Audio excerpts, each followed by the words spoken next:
معزز سامعین، السلام علیکم ورحمۃ اللہ وبرکاتہ۔ پیارے بچوں، السلام علیکم۔ آپ تمام لوگ امید ہے خیریت سے ہوں گے، میں بھی خیریت سے ہوں۔ اچھا، تو ہم نے پچھلی ویڈیو سبق نمبر 4 میں حرف یا تک جو ہے سبق پڑھ لیا تھا، جس پر ہماری تختی مکمل ہو گئی تھی، تختی نمبر 1۔ آج ہم تختی نمبر 1 جو ہے اس کو مکمل شروع سے لے کے آخر تک ایک ہی ویڈیو میں اس میں پڑھیں گے، ٹھیک ہے؟ تو آئیے بورڈ کی جانب چلتے ہیں۔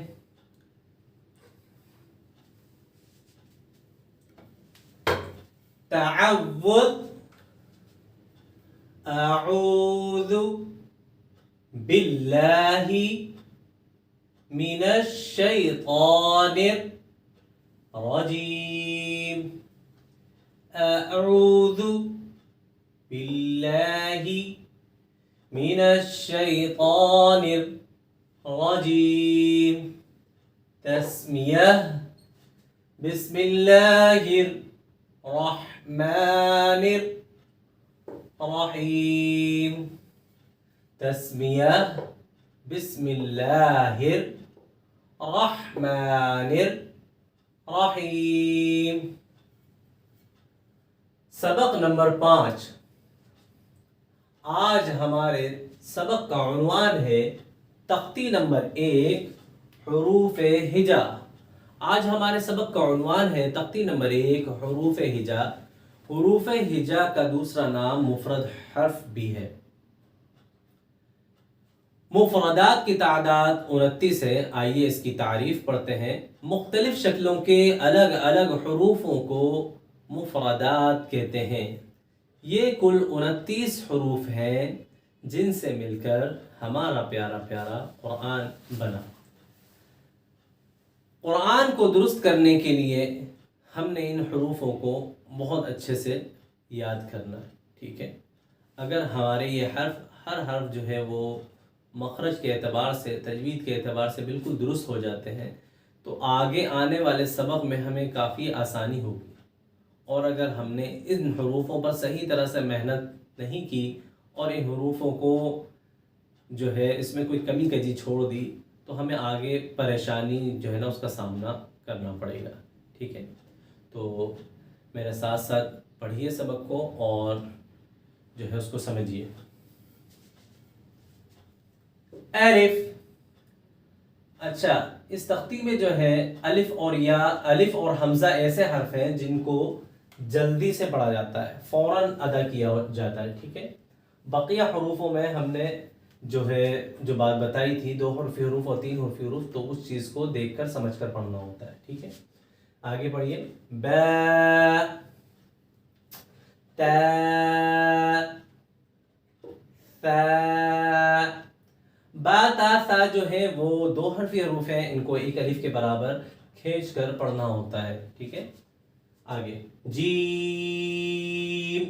جیم 3 حرفی حروف ہے، اس کو 5 الف کے برابر کھینچ کر پڑھا جائے گا، ٹھیک ہے؟ ہا، خا۔ اب ان کو آپ خود دیکھتے جائیں کیونکہ ہم نے پچھلے سبقوں میں یہ سمجھاتے گئے تھے کہ 2 حرفی حروف اور 3 حرفی کی پہچان۔ آگے دال،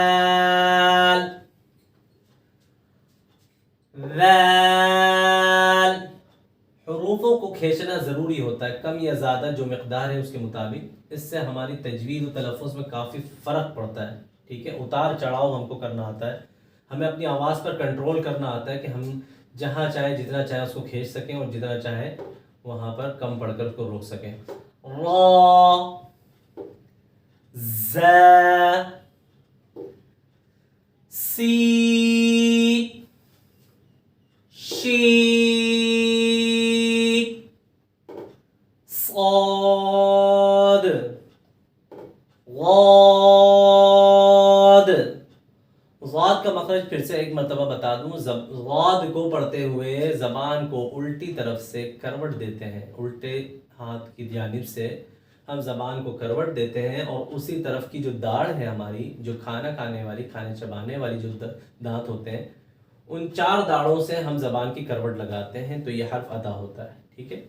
تو میرے ساتھ پڑھیے پھر سے، غاد، آگے قا، قا۔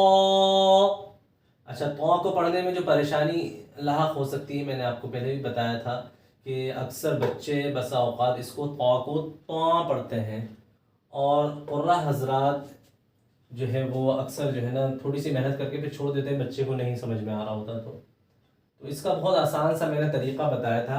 ہم حرف تا پڑھتے ہیں، تا، یہ سیدھا سیدھا ہے۔ اب اگر ہم اس حرف کو موٹا پڑھیں گے تو یہ اس کی آواز بن جائے گی۔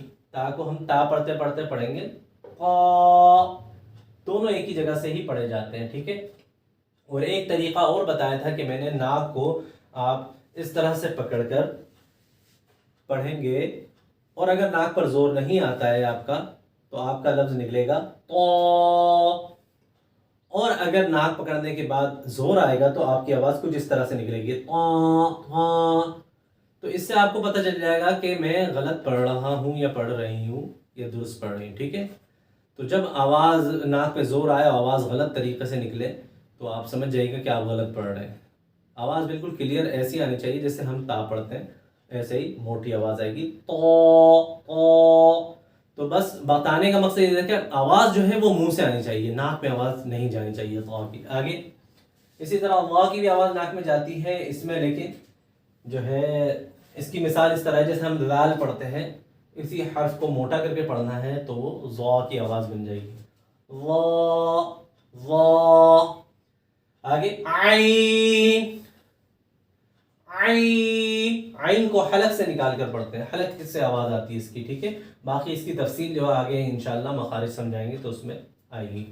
غین، فا، قاف، کاف، لام،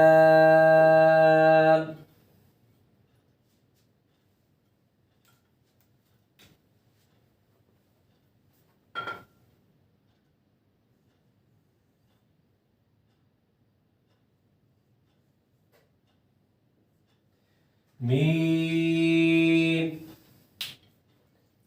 میم، نون، نون، واو۔ واو جو ہے وہ ہونٹوں کی گولائی سے ادا ہوتا ہے۔ جب ہم واو پڑھنا شروع کریں گے تو ہونٹوں کو چھوٹا سا گول کر لیں گے، ٹھیک ہے، اور پھر اس کے بعد اس کو کھینچ کر پڑھنا شروع کریں گے 5 الف کے برابر۔ جب حرف پورا کھنچ جائے گا تو ہم واپس اس کو اسی زاویے میں چھوٹا گول کر کر آواز کو ختم کر دیں گے، جیسے واو، اس طرح۔ آگے ہا، ہا، ہا کو پڑھتے ہوئے حلق سے ہی آواز آتی ہے، تھوڑی سی بھاری آواز نکلتی ہے۔ حمزہ، حمزہ، یا، یا۔ اچھا، یہ دونوں یا ہیں اور ان کو یا ہی پڑھا جاتا ہے، اور اردو جو ہوتی ہے اس کے اندر ان حروفوں کو ایک کو چھوٹیا اور ایک کو بڑیا پڑھا جاتا ہے، لیکن عربی میں قرآن سیکھنے کے لیے جو ہم قاعدہ پڑھتے ہیں اس میں ان کو یا ہی پڑھا جاتا ہے، اور ان کو ہم نے صرف نقطوں سے پہچاننا ہوتا ہے، شکلیں نہیں دیکھنی ہوتی، ٹھیک ہے۔ تو یہ 2 نقطے جب نیچے آ جائیں گے تو ہم نے سمجھ جانا ہے کہ یہ حرف یا ہے، ٹھیک ہے۔ تو یہاں پر ہماری تختی نمبر 1 جو ہے وہ مکمل ہوتی ہے، اور مجھے امید ہے کہ جو سبق آپ لوگوں کو پڑھایا گیا سبق نمبر 5 تک تو آپ لوگوں کو سمجھ میں آیا ہوگا، اس کا فائدہ آپ کو پہنچا ہوگا، ٹھیک ہے نا۔ تو اگلی ویڈیو میں انشاءاللہ پھر آپ کے ساتھ حاضر ہوں گے، آگے انشاءاللہ ان حروفوں کے مخارج جو ہے ضروری مخارج جو ہیں وہ آپ کو سمجھائے جائیں گے مختصر، اور ان کو یاد کروایا جائے گا، ٹھیک۔ تو آپ ویڈیو کی مدد سے اس سبق کو، ان مخارج کو اچھے سے یاد کریں گے تو انشاءاللہ بہت فائدہ ہوگا، ٹھیک ہے۔ السلام علیکم ورحمۃ اللہ وبرکاتہ۔